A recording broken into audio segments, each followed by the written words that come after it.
Here now to help us kick off the 2020 Values Voter Summit is one of the most uncompromising conservative voices on Capitol Hill.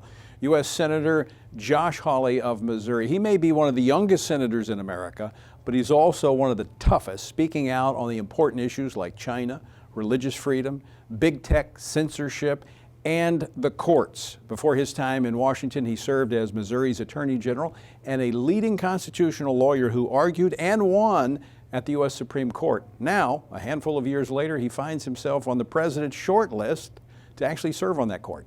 Senator Hawley, thanks so much for joining us at the Value Voter Summit. Thank you. Thanks for having me.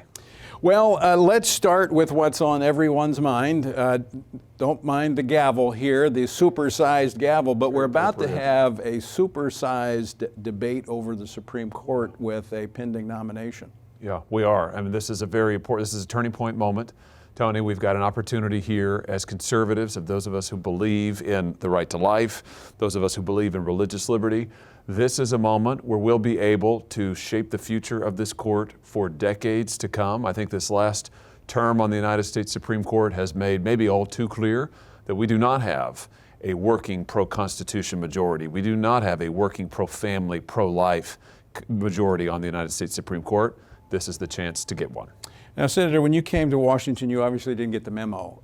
You're supposed to kind of be quiet in the Senate. Yeah, not my nature. And you immediately began to raise issues about the court. In fact, you went to the floor of the Senate. I played your speech on my radio program because you said, look, the deal is up. Conservatives have bought this kind of a wink and a nod, trust us, and here we are. 47 years after Roe v. Wade, and we're still fighting the same battles. You said enough is enough. Yeah, enough is enough. Listen, I mean, Republican presidents have gotten to appoint over a dozen justices in the last few decades. We have not, the Republican Party has not done a good job of actually living up to its pledges to our voters to put pro-Constitution, pro-life, pro-family justices on the bench. It's time that the pledge ends and the actual work and the results begin. And that's what I said on the floor of the Senate. And that's why I said, to get my vote in the United States Senate, this nominee, a Supreme Court nominee, has to be someone who understands that Roe versus Wade was wrongly decided, that Roe versus Wade is an act of judicial imperialism, and they have to understand why that is absolutely central to your judicial philosophy. Because if you think that Roe is okay, if you think there's no problem with Roe, not only are you wrong on the moral issue, it also tells me you don't understand a judge's role in our constitutional structure. That's why I drew that line in the sand, and I'm looking forward to the president nominating a pro-life justice. Now that runs completely contrary to the stealth plan that the Republicans have run for decades, where, well, we really don't want to know where they stand on the issue. We want a nondescript candidate, a nominee that we can get through, and then we'll just hope that they're right. Yeah, and that hasn't, we know how that's worked out, Tony. It hasn't worked out well at all. And the truth is the left doesn't do this. The left is very good about saying what they want in a justice, about putting down their parameters. It's not too much to ask that a justice actually observe the written text of the Constitution. It's not too much to ask that a justice understand the difference between his or her own personal views and the votes of the people, the text written by the people in the Constitution of the United States and the laws. And when we talk about the significance of Roe, for instance, what we're really talking about, again, besides that crucial moral issue, the value and dignity of every unborn life, we're also talking about, for every other constitutional issue, right, the difference between what the Constitution says and what some judge wants it to say, and that is a vital distinction. And I just want to underscore for our value voters out there across America what Senator Hawley is saying, because what you've said here, you've said on the Senate floor, you've said in the Washington Post, I have a quote here, I will vote only for those Supreme Court nominees who have explicitly acknowledged that Roe v. Wade is wrongly decided.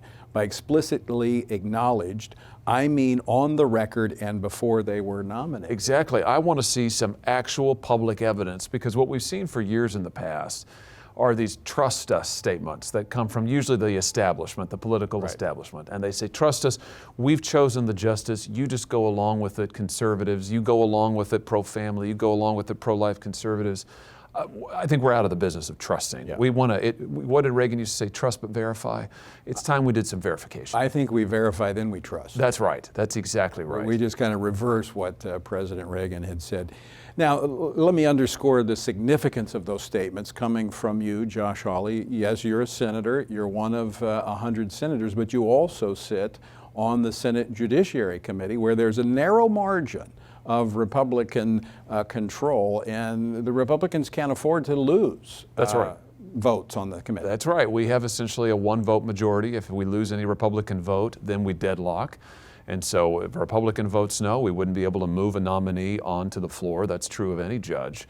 So it's a very narrow majority. Every vote counts there. And that's why it's important for us who are people of faith, who are pro-family, who are pro-life. It's important that we stand up and make our voice heard. And here's my biggest criticism of the establishment over these many, many years, is that they've taken our votes and our support for granted. They've depended on us to turn out and win elections and to give electoral support to Republicans. But then when push comes to shove, it's time to nominate, it's time to confirm, we're told just go along with the program, but shh, don't say too much. Those days are over.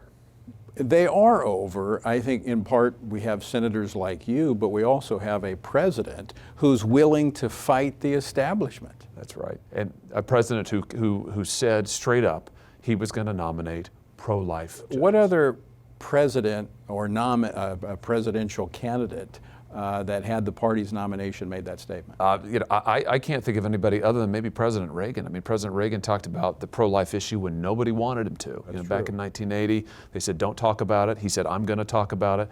But President Trump is, I believe, the first president of my lifetime who has said straight up, I'm going to nominate pro-life judges. He has, and I believe he'll do it again for the Supreme Court.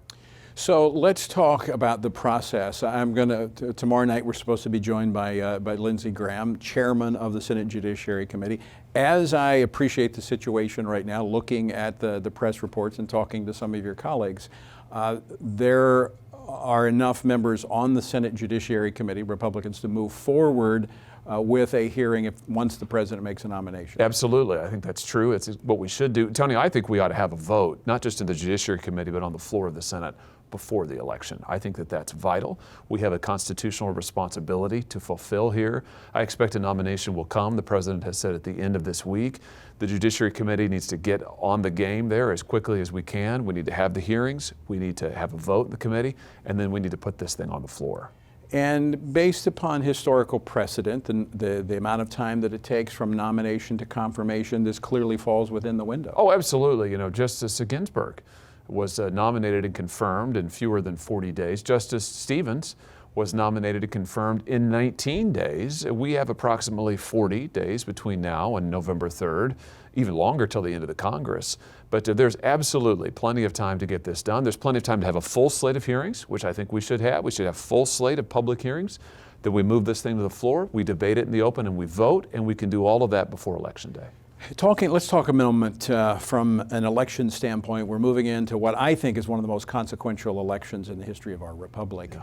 There's so many areas of contrast, and this court is one of them. Absolutely. When you look at the type of judges that you, as a member of the Senate Judiciary Committee, have confirmed that the president has put forward, why is Joe Biden not putting forth a list of the judges or justices that he would appoint to the Supreme Court? I think because he knows that if he does so, we'll be able to see one of two things. Either that he's totally beholden to the radical left, or he will attempt to appease the center, who he needs to win the election, and the radical left, who really controls his party, will leave him. So either he actually does what they want, or they'll burn the place down. Or they'll burn the place down, and he'll look the other way, right? And so he is really caught in a bind here, and I think his refusal to put forward names, even as he criticizes the president. He says, you shouldn't nominate anybody. Of course, Donald Trump is the president. Joe Biden might have forgotten, but Donald Trump actually is president.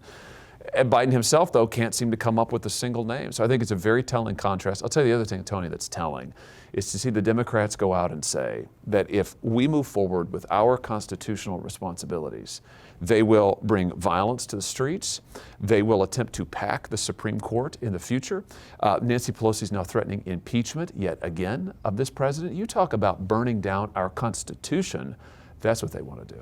And I think people should take that to heart, because I do believe that from the abundance of the heart, the mouth speaks, and I think that's the type of things that they are thinking about. Absolutely. And you've watched now, I mean, the radical left has really captured the Democrat Party. We've watched them look the other way at best, sometimes outright encourage the violence that has happened in our streets these past few months. And now to hear them talk about violating the Constitution, changing the Supreme Court, all because, let's review, because they didn't win elections. Tony, the reason we're in this position is because Donald Trump was elected by the people in 2016. And the voters of the United States gave Republicans a larger Senate majority, including my seat, in 2018. The voters run this country. They've made their choices, and the Democrats don't want to accept it.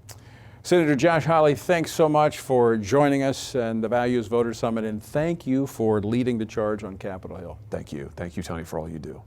And folks, you have a part to play in all of this. Our republic is not for spectators, it's for participants. And so I want to challenge you to take the challenge. Do it tonight. Take the challenge to pray, to vote, and to stand.